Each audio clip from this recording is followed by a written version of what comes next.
Hello વિદ્યાર્થી મિત્રો, હું નિલેશ પટેલ સ્વાગત કરું છું આપનું આપણી MS વિઝન એકેડમીમાં. ચલો, આજે આપણે ધોરણ 8ની અંદર ચેપ્ટર 1 સમય સંખ્યાઓ ભણવાના છીએ. તો ચલો સ્ટાર્ટ કરીએ.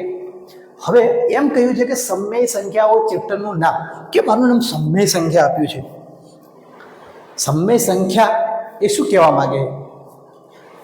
તમે પહેલા પૂર્ણ સંખ્યા ભણ્યા, પૂર્ણાંક સંખ્યા ભણ્યા, એના પહેલા પ્રાકૃતિક સંખ્યા ભણ્યા. આજે ભણવાનું છે સમય સંખ્યાઓ. કઈ સંખ્યાઓ? સમય સંખ્યાઓ. તો એના માટે થોડું રિવિઝન કરી લઈએ. પહેલા આપણે સમજાવીએ પ્રાકૃતિક સંખ્યા, જે તમને દરેકને આવડે છે. પ્રાકૃતિક સંખ્યા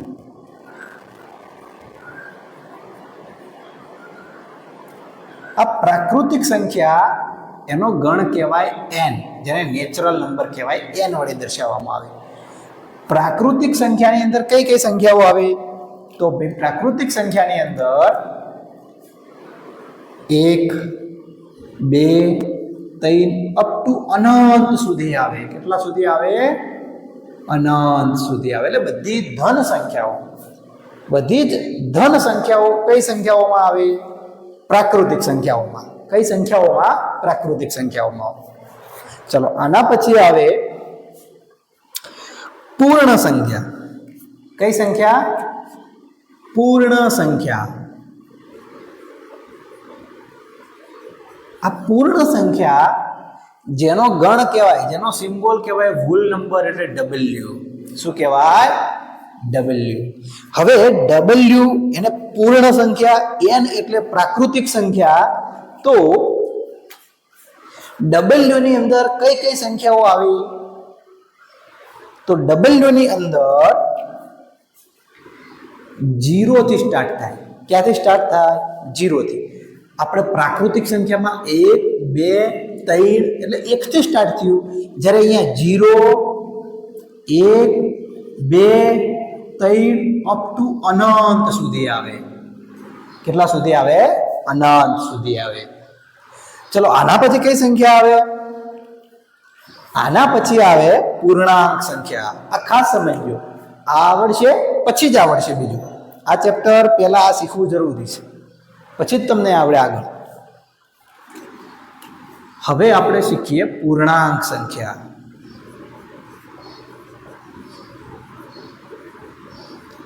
પૂર્ણાંક સંખ્યા કોને કહેવાય? તો પૂર્ણાંક એટલે કે જેની અંદર પૂર્ણ અંક આવી જતા હોય, પૂરેપૂરા અંકો આવી જતા હોય, એને કહેવાય પૂર્ણાંક સંખ્યા. પૂરેપૂરા અંકો કયા? તો જે સામાન્ય એકમાં લખેલા હોય, 1 છે, આ 2 છે, આ 3 છે, ને નીચે ભાગાકાર કે ઉપર ઘાત કે એવું કશું નહીં. સાદા આપણા અંકો, સંપૂર્ણ સંખ્યા, જેને આપણે ધોરણ 1માં ભણતા હોય, બીજા, ત્રીજા, ચોથા સુધી ભણતા હોય ને, અને કે સંપૂર્ણ એકડી, આ એ સંપૂર્ણ એકડી એટલે પૂર્ણાંક સંખ્યા. કઈ સંખ્યા? પૂર્ણાંક સંખ્યા. પૂર્ણાંક સંખ્યાનો z વડે દર્શાવવામાં આવે છે. કયો ગણ છે? z ગણ છે. હવે પૂર્ણાંક સંખ્યામાં કઈ કઈ સંખ્યાઓ આવે? તો એક 0 તો આવે જ. એની પેલી બાજુ 1, 2, 3 આમ અનંત સુધી જતું હોય. આ બાજુ -1, -2, -3 આ સતત અનંત સુધી જતું હોય.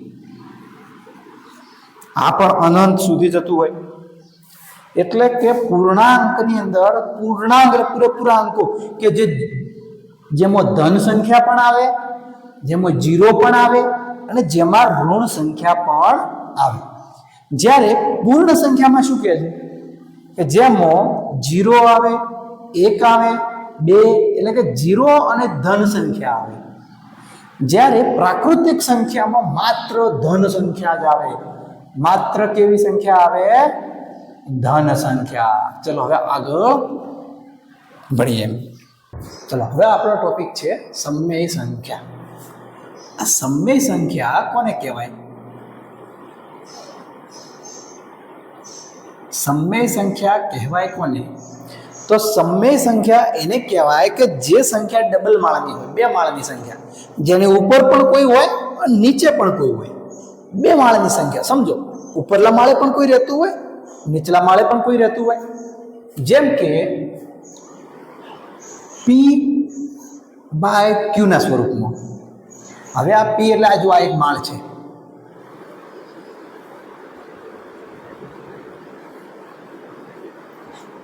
ઉપરલા માળે પી રહે છે એટલે એને અંશ હોય. ઉપરનો માળ એટલે અંશ અને નીચેનો માળ એટલે છેદ. જે પી બાય ક્યુના સ્વરૂપમાં હોય, કેવા સ્વરૂપમાં હોય? પી બાય ક્યુના સ્વરૂપમાં હોય. પણ ક્યુ ક્યારેય 0 ના હોય. એટલે કે આ સમેશન જો અત્યારે સમજણ ના પડે તો વાંધો નહીં, પહેલા એકવાર આખું સમજજો, કોઈ વિડીયો જોજો વ્યવસ્થિત, પછી છેલ્લે તમને ખબર પડશે. આ રીતનું છે કે પી બાય ક્યુ અને ક્યુ ક્યારેય 0 ના હોય. ક્યુ ક્યારેય 0 ના હોય. શું કહેવા માંગે છે આ? ક્યુ એટલે નીચે છેદ ક્યારેય 0 હોય નહીં. હવે એના પહેલા થોડી બેઝિક સમજી લો. તમને એવું કે 0/5, તો આનો જવાબ શું બને? આનો જવાબ બને 0. જેમાં 0 ઉપર હોય, 0 અંશમાં હોય તો જવાબ 0 જ બને. અને જો આ રીતે આપ્યું હોય 5/0 એટલે કે 0 ક્યાં હોય? છેદમાં હોય, તો જવાબ બને ઇન્ફિનિટિવ એટલે અવ્યાખ્યાયિત પદ. આને શું કહેવાય? અવ્યાખ્યાયિત પદ. આ કોઈ બનતું જ નહીં, અવ્યાખ્યાયિત પદ બની જાય છે, જેનો કોઈ જવાબ બનતો નથી. તો યાદ રાખજો કે જેના છેદમાં 0 એ આખો જવાબ અવ્યાખ્યાયિત બની જાય, અને જેના ઉપરલા માળે 0 એનો જવાબ બની જાય 0. સમજણ પડી? ચલો આગળ હવે સમજો. જેમ કે આ રીતનું આપ્યું હોય પી બાય ક્યુના સ્વરૂપમાં, એટલે 3/5. 3/5. આને શું કહેવાય? સમય સંખ્યા કહેવાય.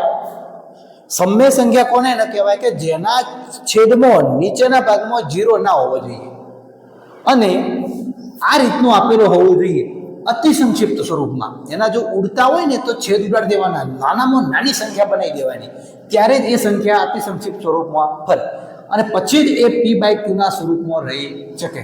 સમય સંખ્યામાં શું કહું છું? યાદ રાખી લેજો. ઉપરનો માળ હોય, નીચેનો માળ હોય, અંશ હોય, છેદ હોય, અને છેદ ક્યારેય 0 ના હોય. છેદ ક્યારેય 0 ના હોય. બસ આટલું યાદ રાખી લો. આને કહેવાય સમય સંખ્યા. અને આ અતિ સંક્ષિપ્ત સ્વરૂપમાં હોવું જોઈએ, એટલે ઉડાડી દેવાના છે. અતિ સંક્ષિપ્ત સ્વરૂપમાં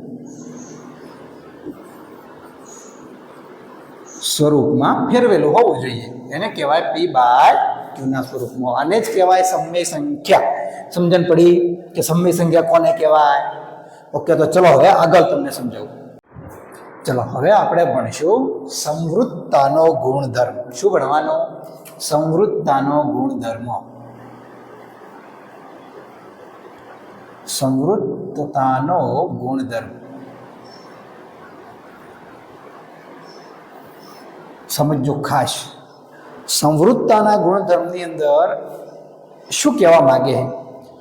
તો સંવૃત્તા કોને કહેવાય? તો સંવૃત્તા એટલે માણસ છે.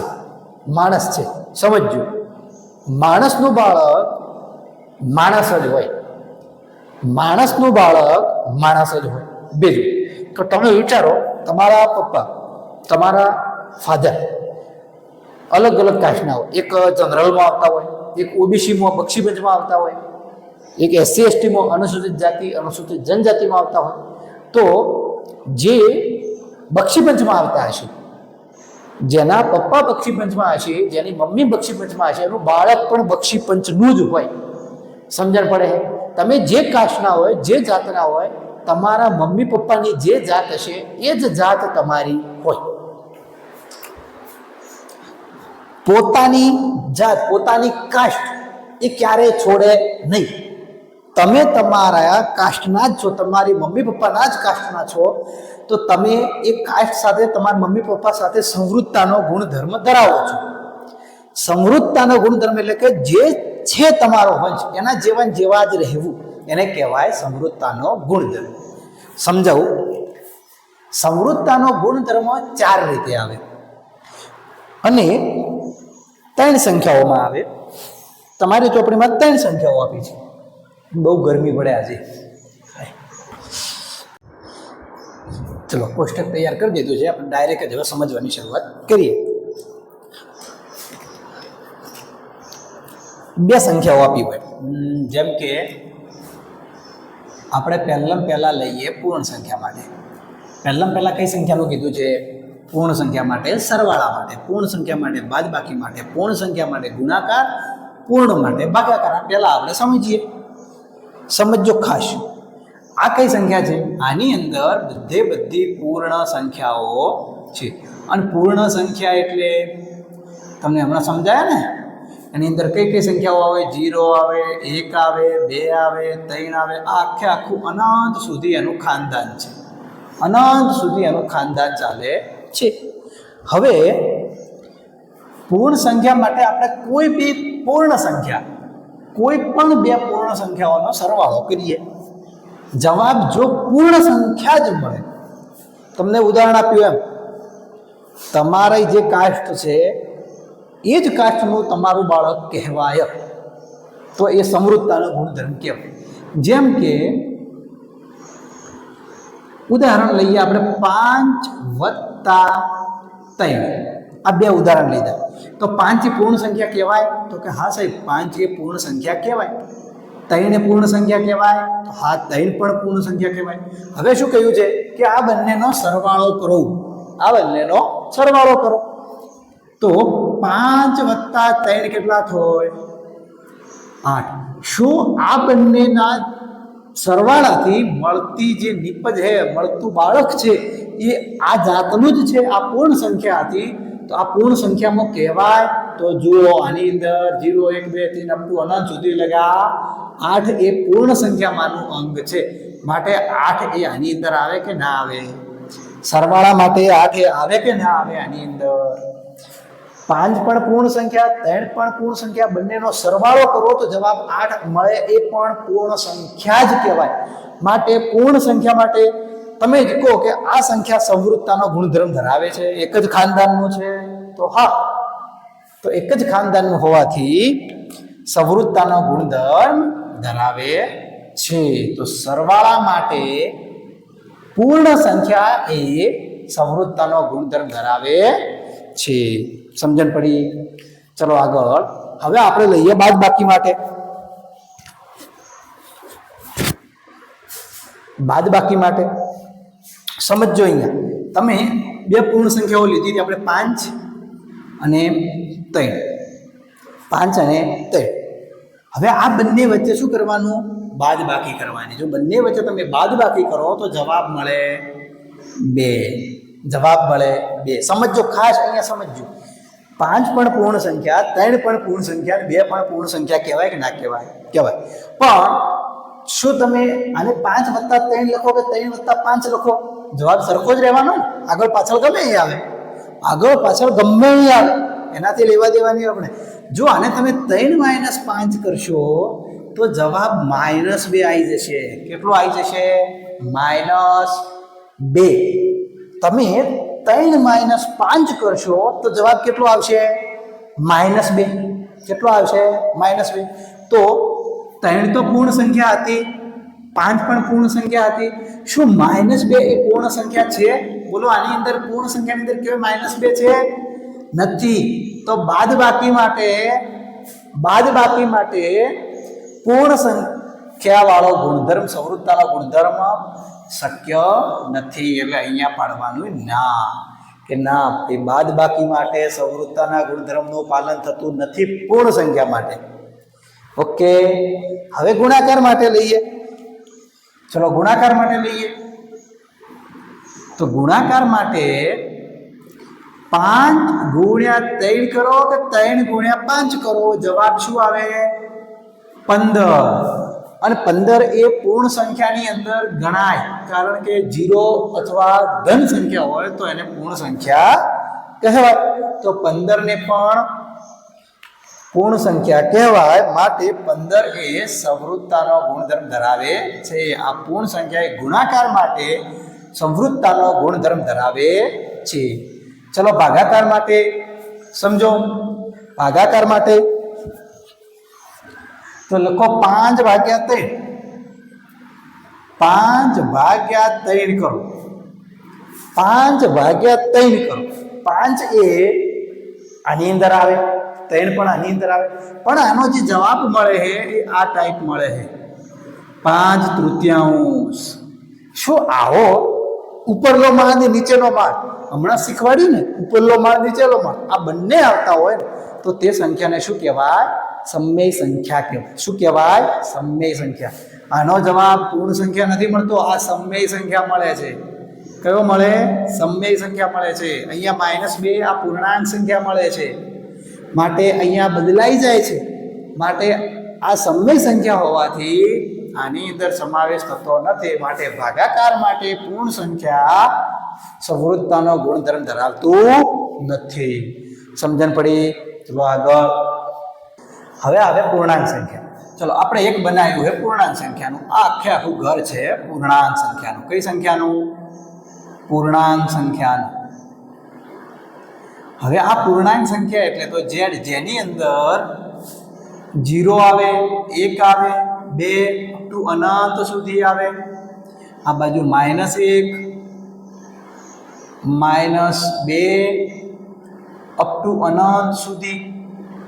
એટલે એની અંદર ઋણ પણ આવે, શૂન્ય પણ આવે અને ધન પણ આવે. આટલી સંખ્યાઓ આવે. તો હવે આપણે લઈએ પૂર્ણાંક સંખ્યા માટે પહેલો સરવાળો. પૂર્ણાંક સંખ્યા માટે પહેલો સરવાળો તો એક લઈશું ધન સંખ્યા, એક લઈશું ઋણ સંખ્યા. ચલો આપણે લઈએ એક 5 અને બીજી લઈએ -3 લઈએ. કઈ લઈએ? -3 લઈએ. હવે આ બે વચ્ચે શું કરવાનું? સરવાળો કરો. હવે યાદ રાખજો, અહીંયા કૌંસ આપ્યો હોય ને, કૌંસ તો માઇનસ ગુણ્યા પ્લસ, માઇનસ ગુણ્યા પ્લસ, તો પ્લસ ગુણ્યા માઇનસ શું થઈ જાય? માઇનસ થઈ જાય. એટલે -3. તો 5 માંથી 3 જાય, જવાબ શું બને? 2. શું બને જવાબ? 2. હવે 5 પણ પૂર્ણાંક સંખ્યા કહેવાય કે ના કહેવાય? આની અંદર 5 પણ આવે, આની અંદર -3 પણ આવે, આની અંદર 2 પણ આવે. આવે કે ના આવે? તો કે હા સાહેબ આવે. તો પૂર્ણાંક સંખ્યા માટે સરવાળાના સંવૃત્તાના ગુણધર્મનું પાલન થાય છે? થાય જ છે ને, એક જ જાતિના મળે એમ. ચલો આગળ. હવે તમને બીજું ઉદાહરણ આપે બાદબાકી માટે. 5 -3. આ માઇનસ કયા છે? આપણે જે લીધા હતા એ -3 સંખ્યા લીધી હતી, આ રહ્યા. આ 5 આ રહ્યા છે. હવે બાદબાકી માટે આપણે પ્રોસેસ કરતા હોવાથી આ બાદબાકીનું આપણે નિશાન કર્યું. ચલો હવે વાળું કહેજો મને કે શું આનું શું થાય? આ સંવૃત્તાના ગુણધર્મમાં પાલન થાય બાદબાકીનું પૂર્ણાંક સંખ્યા માટે? સમજો અહીંયા માઇનસ ગુણ્યા માઇનસ પ્લસ 5 આ બાજુ, 3 પેલી બાજુ. 5 અને 3 સરવાળો કેટલો થાય? 8. કેટલો થાય? 8. આનું સાદું રૂપ આપું છું. આ બાદબાકીનું સાદું રૂપ આપ્યું, જેનો જવાબ 8 મળે. આ તો તમને આવડતું છે સાદું રૂપ. તો 5 અને 3 તો પૂર્ણાંક સંખ્યા ઓલરેડી હતી, -3 ઓલરેડી હતી. 8 પણ પૂર્ણાંક સંખ્યા કહેવાય, માટે 8ને પૂર્ણાંક સંખ્યા કહેવાય. માટે બાદબાકી માટે પૂર્ણાંક સંખ્યાઓ સંવૃત્તાનો ગુણધર્મ ધરાવે છે. હવે આવ્યો ગુણાકાર. ગુણાકાર સાવ ઈઝી છે. 5 ગુણ્યા -3. આપણે આ જ આંકડા લીધા હતા એ જ લઈએ છીએ. 5 તરી 15, પણ અહીંયા પ્લસ હતા તો પ્લસ ગુણ્યા માઇનસ એટલે -15. કેવો જવાબ આવ્યો? -15. તો આ -15 પણ પૂર્ણાંક સંખ્યાની અંદર સામેલ થાય છે.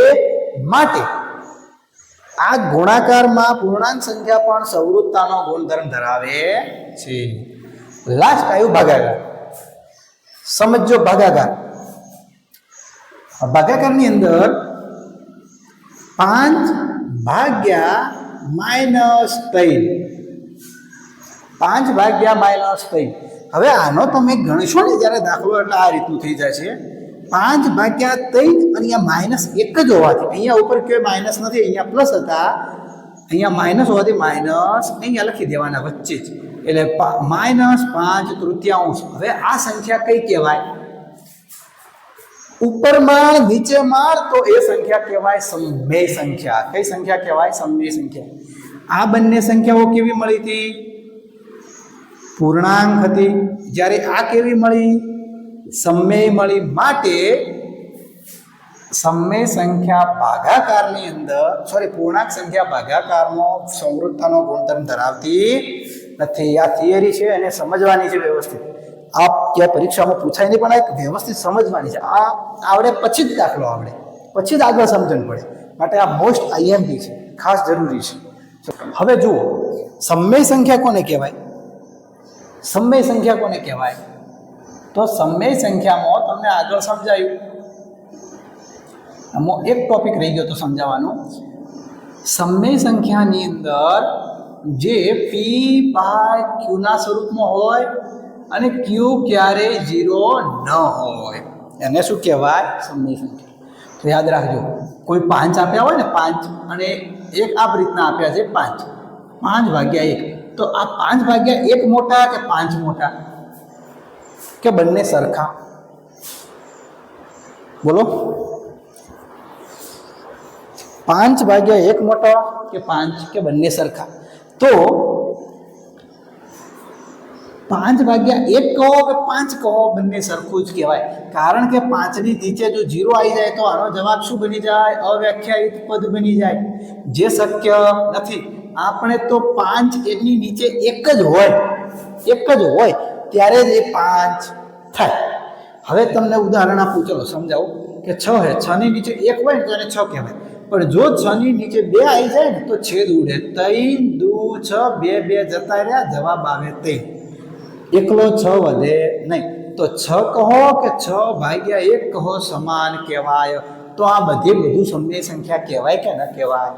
સમમેય સંખ્યાની અંદર ધન પણ આવે, ઉપર 0 હોય તો એ ચાલે, નીચે 0 ન હોવું જોઈએ. 0 પણ આવે, ઋણ પણ આવે, ધન ઋણ અને 0 બધું આવે સમમેય સંખ્યાની અંદર. પણ ઉપલો માળ ને નીચલો માળ, 2 માળ હોવા જોઈએ. બસ આ એક શરત છે સમમેય સંખ્યાની. તો હવે આપણે ભણવાનું છે સમમેય સંખ્યા. સમમેય સંખ્યામાં પહેલા સરવાળો કરવાનો. તો આપણે લઈએ 5/3 સમમેય સંખ્યા કહેવાય કે ના કહેવાય? આ એક સમમેય સંખ્યા લીધી, 5/3 લીધી અને 2/3 લીધી. આ આપણે સમમેય સંખ્યા લીધી. હવે આ 5/3 અને 2/3 વચ્ચે સરવાળો કરાવવાનો છે. શું કરાવવાનો? સરવાળો કરાવવાનો. તો સરવાળા માટે આ સમમેય સંખ્યા કહેવાય, અને સરવાળા માટે બંનેના છેદ સરખા હોવા જોઈએ. યાદ રાખજો, કોઈ પણ સરવાળો કરવાનો હોય ને કે બાદબાકી, ગમે સરવાળા અથવા બાદબાકીનું નીચે છેદ સરખા કરવાના, જેને આપણે લસા લેવા પણ કહીએ છીએ. શું કહીએ છીએ? લસા લેવા, અથવા સમછેદી બનાવવા. એ તમને આગળ સમજાવીશું. છેદ સરખા કરવા તો જ સરવાળો બાદબાકી થાય, બાકી થાય નહીં. તો છેદ સરખા છે તો કે હા સાહેબ, છેદ તો સરખા છે, તો કરો સરવાળો. આ છેદ સરખા હોય ને તો એને એક લીટી કરી નીચે લસા લઈ લેવા, એટલે 3 લીટી કરી નીચે 3 લખી દો, એને જ કહેવાય લસા લેવો. હવે ઉપરની સંખ્યા એમને એમ લખી મારો. નિશાની કઈ હતી? સરવાળાની. તો સરવાળાની 5 અને 2 7/3. શું 7/3 ને સમમેય સંખ્યા કહેવાય? 7/3 ને સમમેય સંખ્યા કહેવાય? કહેવાય સમમેય સંખ્યા? હા. તો 7/3 ને સમમેય સંખ્યા કહેવાતી હોવાથી આને રાઈટ સરવાળા માટે સમમેય સંખ્યા સંવૃત્તાનો ગુણધર્મ ધરાવે છે. હવે બાદબાકી માટે લઈએ આપણે. આ જ નંબર લેવાના છે આજે. 5/3 અને 2/3 ની વચ્ચે બાદબાકી કરાવો. તો છેદ સરખા હોવાથી લસા લઈ લો અને ઉપર 5 અને 2 વચ્ચે નિશાની હોય એ જ અહીંયા મૂકવાની. 5 માંથી 2 જોઈએ તો 3 ભાગ્યા 3. 3 માંથી 3 જાય તો 1. 1 ની નીચે કશું ના હોય તો 1 હોય જ, માટે 1 ને સમય સંખ્યા કહેવાય જ. તમે ફક્ત એકલા જ રહ્યો ને, એકલા જ, તો તમે જેમ કે કોઈ બી સંખ્યા 1 હોય, ખાલી 1, ઉદાહરણ લઈને સમજાવું. 5. 5 ની નીચે કશું નહીં, છતાં 1 તો છે જ. ખાલી 5 સ્વરૂપમાં ના જ હોય, આ સ્વરૂપમાં જ હોય, એટલે 5 ને સમય સંખ્યા કહેવાય જ. તો બાદ બાકી માટે પણ સમય સંખ્યાઓ સંવૃત્તાનો ગુણધર્મ ધરાવે છે. બાદ બાકી માટે પણ સંવૃત્તાનો ગુણધર્મ ધરાવે છે. ચલો આગળ. હવે આવ્યો ગુણાકાર. 5 ભાગ્યા 3 ગુણ્યા 2 ભાગ્યા 3. ચલો 5 દુ 10, 3 તરી 9, 10 ભાગ્યા 9 એ સમય સંખ્યા કહેવાય જ. તો એ પણ સંવૃત્તાનો ગુણધર્મ ધરાવે છે. હવે આવ્યું લાસ્ટ ભાગાકાર. ભાગાકારમાં થોડી જગ્યા જોશે.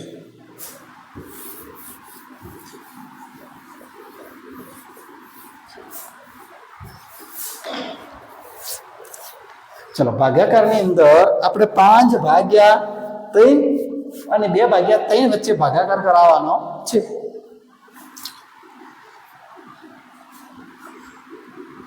પાંચ ભાગ્યા 3 અને 2 ભાગ્યા 3. સમજો, 5 ભાગ્યા 3 અને 2 ભાગ્યા 3 વચ્ચે શું કરાવવાનો? ભાગાકાર. ભાગાકાર કરાવો. હવે આનો ભાગાકાર કેટલા ફાવે ગણી શકશો તમે? ટ્રાય કરો ગણવાનો. ટ્રાય કરજો, વિડીયો સ્ટોપ કરીને ટ્રાય કરો. ઓકે, ગણી રહ્યા. ચલો હવે આગળ સમજાવો. કોઈ બી હોય ને, 2 જણ હોય, જેમ કે એક આ ભાઈ અને એક આ ભાઈ. આ 2 વચ્ચે જ્યારે ભાગાકાર થાય ને, એક આ ભાઈ, આ 2 વચ્ચે જ્યારે ભાગાકાર થાય ને, તો કઈ રીતે થાય? આ પહેલું તો એમનું એમ રહે. પહેલું કઈ રીતે રહે? એમનું એમ. તો આ લાલ ભાઈ એમ ને આમ રહેશે. આ લાલ છોકરો એમનો એમ રહેશે. જ્યારે આ વાદળી છોકરો, આ ભાગાકારની જગ્યાએ આપણે ગુણાકાર કરી લેવાનો. અહીંયા શું કર્યું? આપણે ગુણાકાર કર્યો. એટલે જે આ અહીંયા ઉલટાયો ને, એટલે આ સાઈડ વાળો બીજા નંબરનો ઉલટો થઈ જાય. એટલે એનું માથું નીચે અને પગ ઉપર. સમજણ પડી? તો યાદ રાખજો ભાગાકારમાં આ પહેલો ભાઈ જે એમનો એમ રહેશે. જ્યારે આ ભાગાકારની જગ્યાએ આપણે ગુણાકાર કરશું ત્યારે પગ ઉપર અને માથું નીચું. આ 3 ઉપર જતા રહે અને 2 નીચે આવી જાય. એટલે 3 ભાગ્યા 2 થઈ જાય. 3 ઉડી ગયા. જવાબ આવે 5 ભાગ્યા 2. તો આ પણ સમય સંખ્યા તો કહેવાય ને. આ એ સમય સંખ્યા, આ એ સમય સંખ્યા, આ પણ સમય સંખ્યા. માટે ભાગાકાર માટે સમય સંખ્યા એ સંવૃત્તાનો ગુણધર્મ ધરાવે છે. ચલો આ થિયરી એટલે પૂરી. હવે એક તમારા 3 નિયમો આવતા હતા. એક આવે સંવૃત્તાનો નિયમ જે આપણે ભણ્યા, બીજો આવે જૂથનો નિયમ અને ત્રીજો આવે ક્રમનો નિયમ. કે નેક્સ્ટ ટાઈમમાં આપણે શું ભણીશું? ક્રમનો નિયમ નેક્સ્ટ વિડીયોમાં.